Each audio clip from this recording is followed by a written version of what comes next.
একটা LG 43 inch TV এসেছিল, flickering সমস্যা ছিল। দেখো টিভিটা চালাচ্ছি, পুরো এলজি একদম পুরো ডিসপ্লেতে ভর্তি হয়ে যাচ্ছে ফ্লিকারিং ফ্লিকারিং ফ্লিকারিং।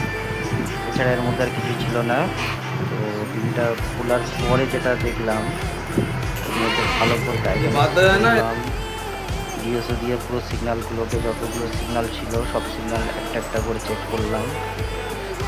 চেক করার পরে ডিটেকটিভ সিগন্যাল যেটা ছিল, ডিফেক্টিভ